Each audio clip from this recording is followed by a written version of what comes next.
শুভ সন্ধ্যা বন্ধুরা। আজ হলো 10 জানুয়ারি, 25 পৌষ শনিবার।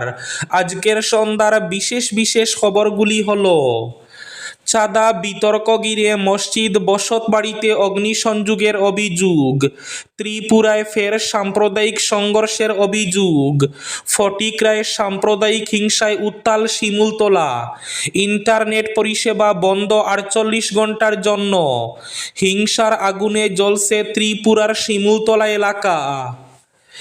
একদিন হিজাব পরা নারী ভারতের প্রধানমন্ত্রী হবে, বললেন আসাদুদ্দিন ওয়াইসি।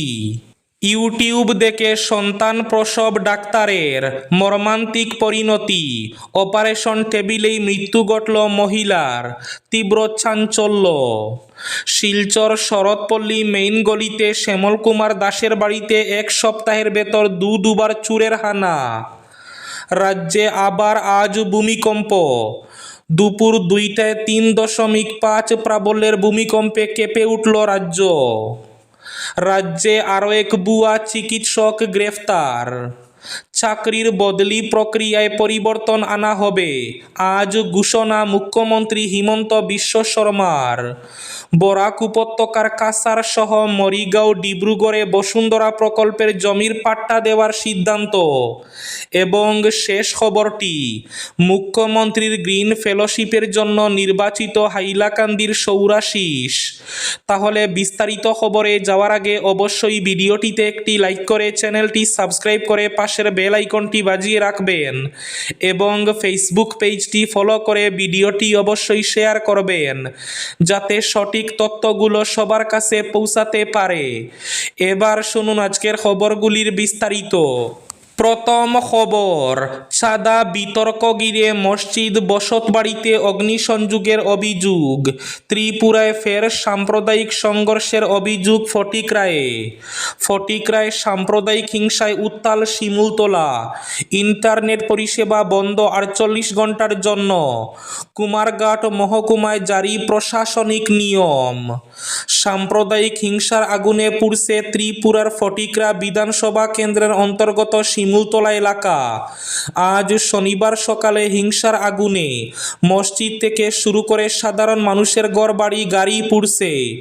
জেলা পুলিশ সুপারের নেতৃত্বে বিশাল পুলিশ বাহিনী এবং দমকল বাহিনী পরিস্থিতি নিয়ন্ত্রণে আনার চেষ্টা চালিয়ে যাচ্ছে। জানা যায়, একটি মুসলিম বাড়ি থেকে চাঁদাবাজ করতে গেলে এই হিংসার ঘটনাটি ঘটে। এদিকে হিংসা এবং অগ্নিসংযোগের ঘটনার তীব্র নিন্দা এবং প্রতিবাদ জানালেন সিপিআই কৈলাসহর মহকুমা পরিষদের সম্পাদক শাহেদ আলী বাদশাহ। তিনি এই ঘটনার জন্য দোষীদের দ্রুত চিহ্নিত করে কঠোর শাস্তির দাবি জানান এবং এলাকায় শান্তি ও আইনশৃঙ্খলা বজায় রাখার আহ্বান করেন। হিজাব পরা নারী একদিন ভারতের প্রধানমন্ত্রী হবে, বললেন আসাদুদ্দিন ওয়াইসি। মহারাষ্ট্রের সোলাপুরে সংখ্যালঘু অধ্যুষিত এলাকায় ভোট প্রচারকালে এই কথা বলেন আসাদুদ্দিন ওয়াইসি। তিনি অভিযোগ করে বলেন, বর্তমান বিজেপির সরকার মুসলিম নারীদের হিজাব পরতে দেয় না। প্রধানমন্ত্রী নরেন্দ্র মোদী নারীদের ক্ষমতায়নের কথা বলেন, বেটি বাঁচাও বেটি পড়াও এর প্রচার করেন, 3 তালাক নিষিদ্ধ করেন, অথচ মুসলিম নারীদের সম্ভ্রম রক্ষার বিরোধী বলে মন্তব্য করেন তিনি। এআইএমআইএম সুপ্রিমোর বক্তব্য, পাকিস্তানের সংবিধানে বলা আছে একটি ধর্মের বাইরে কেউ প্রধানমন্ত্রী হতে পারবে না, কিন্তু এদেশে বাবা সাহেবের সংবিধানে একজন হিজাব পরা মহিলাকে মেয়র, মুখ্যমন্ত্রী বা প্রধানমন্ত্রী হওয়ার অনুমতি দেয়। সংবিধানে বলা আছে যে কোনো নাগরিক দেশের প্রধানমন্ত্রী হতে পারেন। আমার আশা একদিন হিজাব পরা মহিলাই দেশের প্রধানমন্ত্রী হবেন, বললেন আসাদুদ্দিন ওয়াইসি। ইউটিউব দেখে সন্তান প্রসব ডাক্তারের মর্মান্তিক পরিণতি, অপারেশন টেবিলেই মৃত্যু ঘটল মহিলার।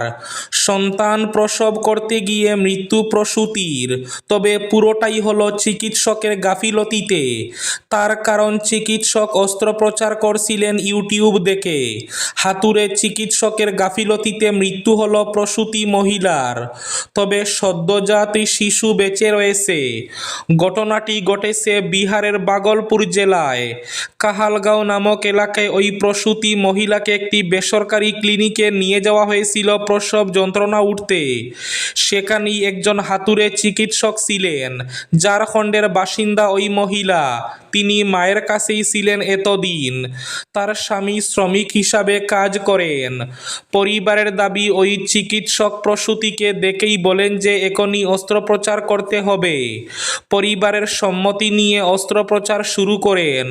কোনো দক্ষ চিকিৎসক বা সঠিক পরিকাঠামো ছিলই না। ওই হাতুড়ে চিকিৎসক ইউটিউব দেখে অস্ত্রোপচার শুরু করেন। ওই হাতুড়ে চিকিৎসকের গাফিলতিতে প্রসূতির অত্যাধিক রক্তপাত হয় এবং অস্ত্রোপচারের সময় প্রসূতির মৃত্যু হয়। মহিলার মৃত্যুর পরও হাতুড়ে চিকিৎসক নিজের দোষ মানেননি। পরিবারকে জানানো হয় যে প্রসূতির অবস্থা খারাপ, তাকে অন্য হাসপাতালে নিয়ে যাক। এরপরই তারা ক্লিনিক বন্ধ করে পালিয়ে যায়। আজ আবার ভূমিকম্প। আজ দুপুর 2টায় 3.5 প্রাবল্যের আবার ভূমিকম্পে কেঁপে উঠল রাজ্য।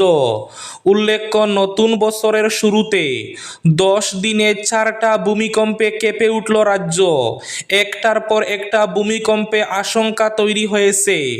নতুন বছরের শুরুতেই একসঙ্গে 4টা ভূমিকম্প, একটার পর একটা। চাকরির বদলি প্রক্রিয়ায় পরিবর্তন আনা হবে, আজ ঘোষণা মুখ্যমন্ত্রী হিমন্ত বিশ্ব শর্মার। অসম সরকার এডিআরির 3য় শ্রেণীর নিয়োগপত্র প্রদান করেছে। আজ শনিবার গৌহাটি সরুসজাই স্টেডিয়ামে আয়োজিত এক অনুষ্ঠানে এই নিয়োগপত্র বিতরণ করা হয়। মোট 6,347 জন প্রার্থীকে নিয়োগপত্র দেওয়া হয়। এ পর্যন্ত রাজ্য সরকার মোট 1,56,215 জন প্রার্থীকে চাকরি প্রদান করেছে। শুক্রবার সরকার চতুর্থ শ্রেণীতে 3,374 জন প্রার্থীকে নিয়োগপত্র দিয়েছিল। আজকের অনুষ্ঠানে উপস্থিত থেকে মুখ্যমন্ত্রী ঘোষণা করেন। তিনি জানান, অসম সরকারের চাকরির বদলি প্রক্রিয়ায় পরিবর্তন আনা হবে। মুখ্যমন্ত্রী বলেন, আগামী 1 ফেব্রুয়ারি থেকে স্বাগত সতীর্থ পোর্টাল চালু হবে। এই পোর্টালটি বছরে 2বার খোলা থাকবে। স্বাগত সতীর্থের মাধ্যমে সমস্ত সরকারি কর্মচারী নিজেদের মধ্যে বদলির জন্য আবেদন করতে পারবেন। কাছাড়, মরিগাঁও, ডিব্রুগড়ে বসুন্ধরা প্রকল্পের জমির পাট্টা দেওয়ার সিদ্ধান্ত। বরাক উপত্যকার কাছাড় সহ মরিগাঁও, ডিব্রুগড় জেলার জমি না থাকা লোকদের জন্য সুখবর। শুক্রবার অসম সচিবালয়ের লোকসেবা ভবনে অনুষ্ঠিত ক্যাবিনেট বৈঠকে কাছাড়, মরিগাঁও, ডিব্রুগড় জেলার বিভিন্ন এলাকায় বসুন্ধরা প্রকল্পের অধীনে বহু লোককে জমির পাট্টা দেওয়ার জন্য ক্যাবিনেট সিদ্ধান্ত নিয়েছে বলে জানান মুখ্যমন্ত্রী। সরকারের এই সিদ্ধান্তের ফলে এই 3 জেলার বহু জমিহীন লোকরা উপকৃত হবেন বলে আশা করা হচ্ছে। এছাড়া ক্যাবিনেট বৈঠকে নেওয়া সিদ্ধান্ত অনুযায়ী মাল্টিপারপাস প্রজেক্টের জন্য বেতকুচিতে বড় সাহিত্য সভাকে 1 বিঘা জমি বরাদ্দ করা হয়েছে বলে জানান তিনি। শিলচর শরৎপল্লী মেইন গলিতে শ্যামল কুমার দাসের বাড়িতে 1 সপ্তাহের ভেতর দুবার চুরের হানা। উল্লেখ্য, শ্যামল কুমার দাস প্রায় 2 মাস হল প্রয়াত হয়েছেন। ওনার স্ত্রী স্মৃতি দাস পুত্র কন্যাকে নিয়ে বেঙ্গালুরে আসেন। বাড়িতে কেউ না থাকার সুযোগে দুবার হানা দিল চুরের দল। 1 সপ্তাহের ভেতর সোনার অলংকার সহ বিভিন্ন মূল্যবান সামগ্রী হাতিয়ে নিয়ে যায় চুরের দল।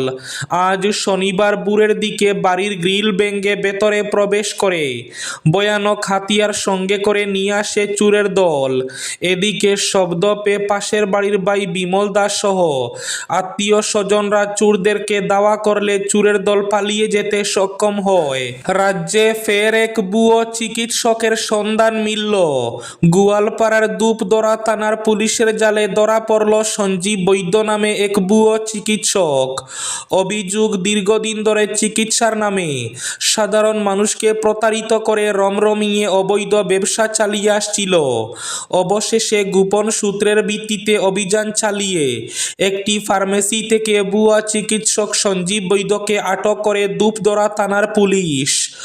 ঘটনার তদন্ত শুরু করেছে পুলিশ। এবং এই চক্রের সঙ্গে আরও কেউ জড়িত আছে কি না তা খতিয়ে দেখা হচ্ছে। দীর্ঘদিন ধরে চিকিৎসার নামে রমরমিয়ে অবৈধ ব্যবসা চালিয়ে আসছিল ওই ভুয়া চিকিৎসক। অবশেষে একটি ফার্মাসি থেকে ধূপধরা থানার পুলিশ তাকে আটক করে। এবার শেষ খবরটি, মুখ্যমন্ত্রীর গ্রিন ফেলোশিপের জন্য নির্বাচিত হাইলাকান্দির সৌরাশিস। হাইলাকান্দির শ্রীকিশন সারদা কলেজকে গৌরবান্বিত করল ছাত্র সৌরাশিস দত্ত। অসমের দূষণ নিয়ন্ত্রণ বোর্ডের উদ্যোগে 2026 সালের জন্য মর্যাদাপূর্ণ মুখ্যমন্ত্রী গ্রিন ফেলোশিপের জন্য নির্বাচিত হয়েছে। এই ফেলোশিপের আওতায় সৌরাশিস পরিবেশ বিজ্ঞান এবং টেকসইতা সম্পর্কিত উন্নত গবেষণা কার্যক্রম পরিচালনার জন্য একটি বিখ্যাত আন্তর্জাতিক বিশ্ববিদ্যালয়ের পরীক্ষাগার পরিদর্শনের সুযোগ পাবে। এই ছিল আজকের সন্ধ্যার বিশেষ বিশেষ খবরগুলি। ভিডিওটি অবশ্যই লাইক করে শেয়ার করে দেবেন।